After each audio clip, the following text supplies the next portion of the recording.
You're with Pastorpedia, and we'd like to talk about staff.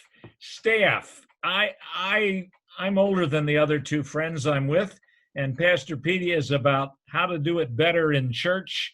I think almost all the problems go with staff.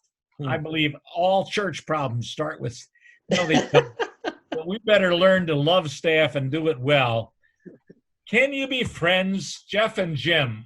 Jeff Bogue, Jim Brown, I'm Newt Larson, Pastorpedia. Can you be friends with staff and lead volunteers? Absolutely. Yeah. Go ahead, Jim. I absolutely. I think you can, and you know who those are. It's not that you're sharing your deepest, darkest victory or sin or your highest win, but you find that out who it is. And I test the waters to see if I can trust people, say some things, and just see if it comes back or doesn't come back. And I have some great friends that are volunteers. Some of my dearest friends are volunteers, and then some of my staff members love them to pieces, and we would do life together even if we weren't serving together. Yeah, I feel the same way, and I think we do life together differently because we are serving together. Mm-hmm. But the depth of loyalty and intimacy of relationship can still be there. Now, I would say in a large staff, or even if you have a small staff, but you have a congregation with a lot of lead volunteers, those levels of friendships are going to be different because there's trust issues and there's maturity issues. The relationship that one staff person can have is different than the relationship that another staff person can have. But I often say I get to go to work with my friends all day, which is a lot of fun. And especially those that we've been together for a long time, we have a true and real friendship there. But you're still a senior. But I'm still a senior. Yeah. And that's what I mean by their maturity. Like, they have to let me be that sometimes. And if they can't, then it's going to hinder the depth of our relationship. If like the person I'm thinking of right now is Ezra Wimberly, we've been together for 18 years. And Ezra would say, no, I know that I'm a second chair leader and that Jeff is the leader. And I'm really comfortable in that. And that actually frees our friendship up where we can trust each other. And it just takes that kind of relationship. You can't have it with everybody. And I think, Newt, too, what sometimes the problem occurs is, we have too many positional leaders. Just because they have the title, they expect or demand. And the truth is, many pastors, hopefully it's not the group I'm looking at, senior pastors, think people will follow them even if they don't have that position, but they only are following them because of the position. So there's not going to be a healthy relationship there because they haven't developed what someone would want to see in a leader or a friend. I think in the long term of senior pastor at two churches, the hardest things I did, plural, was dealing with staff who were good friends, and I had to reprimand them. I hated it. Oh yeah. You still have to do that. And I've had to look at staff that have been some of my dearest, closest, longest friends, and even fire them over the years, and it is unbelievably painful. And I think we have to be careful. I think you gain wisdom about what relationships look like and how they function as you go further in life. But you also have to be careful not to gain a callousness or a fear, or you become unhealthy in that process. I think, Jeff, you're so true when it comes to volunteers. Some of your most, I would say, versatile, best volunteers are often the people that you're potentially looking at for a staff position. Yeah.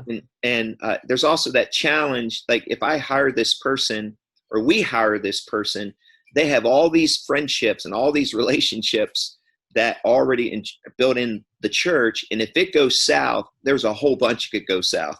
And so you have to really be wise about how you hire, or not only are you releasing that person or asking them to leave, they had all these friends, and now you have this big, big problem on your hands. We all want on our tombstones, he did what was best for the church, not he was friends with everybody. Sometimes what is best is tell a volunteer or a staff person, you can't do that. Let me ask this. Are the 3C's still pertinent? Character and competence and chemistry are used a lot. Yes, and I would say this, I'm finding character and competence you can find, I think, easier. The chemistry is the one that's blown everything up. If I look back, sure, there's been character issues that you can say, hey, you've done this, you can't continue. But chemistry is such a huge issue for team. If you don't have good chemistry, boy, you're in trouble.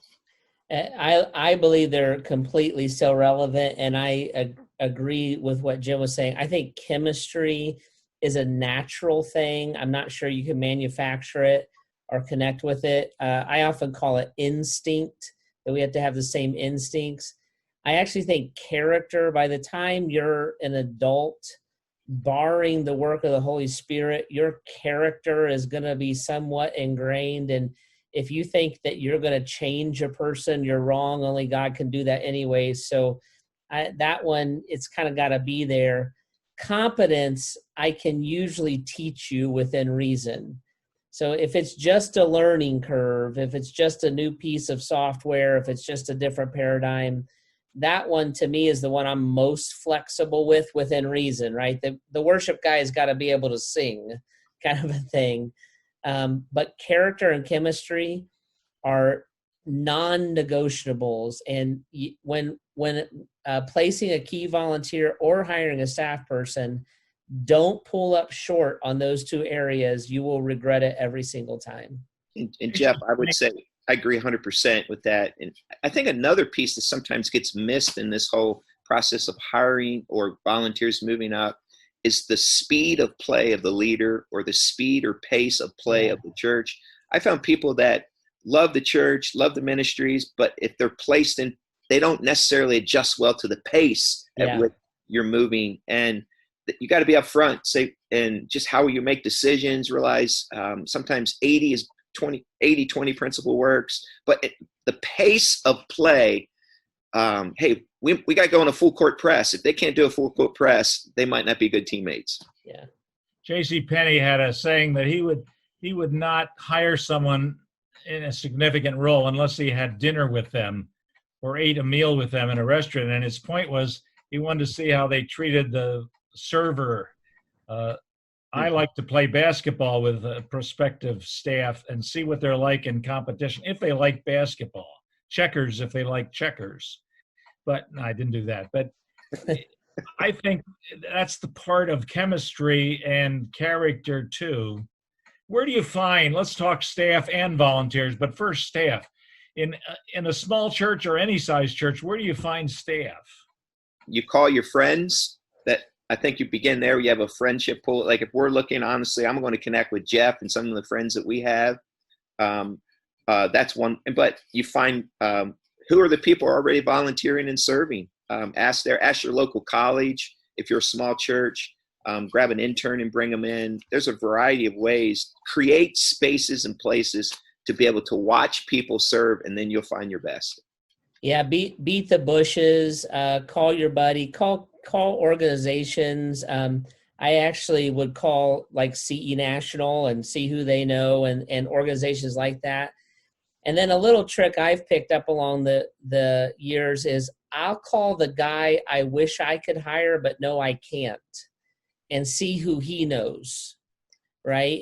And you just start networking, but instead of posting resumes or pulling something, we've used search firms and stuff over the years and gotten mixed results, but the best hires have come from within.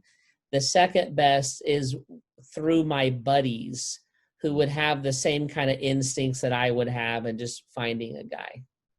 Great. How about lead volunteers? Some churches, I can't find somebody to be on the board. I can't find somebody to teach.